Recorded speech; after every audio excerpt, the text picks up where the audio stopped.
আর ভাবি আপনিও না জানি কেমন আমগরে একদম পর পর ভাবেন। স্বামী থাই বিদেশে আমগরে একটু ডাকবেন, আলাপ আলোচনা হইব, আপনার ভালো লাগবে নাকি?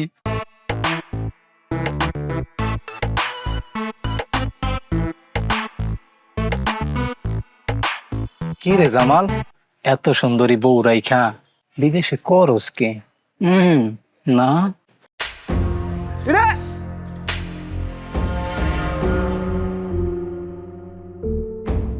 বিদেশ আমি কি করি?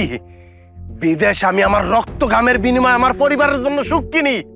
শুধু আমার পরিবারের জন্য না, প্রত্যেকটা প্রবাসী এই দেশের জন্য যুদ্ধ করে বিদেশ বৈশা আমাগো পাঠানো রেমিটেন্সের উপরে দাঁড়ায় আমগো অর্থনীতি। আরে প্রবাসীর পরিবার তো প্রবাসীরে বিদেশ পাঠায় নিশ্চিন্তে থাকে, কিন্তু তোদের পরিবার তোগরে দেশে রাখার পরও তারা নিশ্চিন্তে থাকতে পারে না, দুশ্চিন্তায় থাকে। কারণ তোগো মতো কুলাঙ্গারের কারণ তো পরিবারগুলি প্রতিনিয়ত হেয় প্রতিপন্ন হয়, মাপ চাওয়া লাগে মানুষের কাছে, তখন আমি বিচার আচার প্রতিনিয়ত তাকে শুনতে হয়।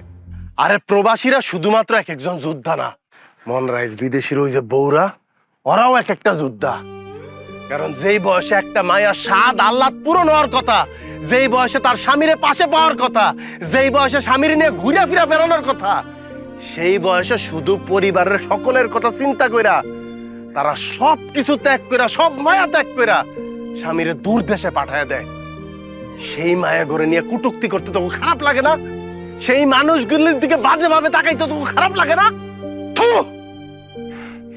এরপর থেকে প্রবাসীর বউ ঘরে দেখলে সম্মান দিবি। যা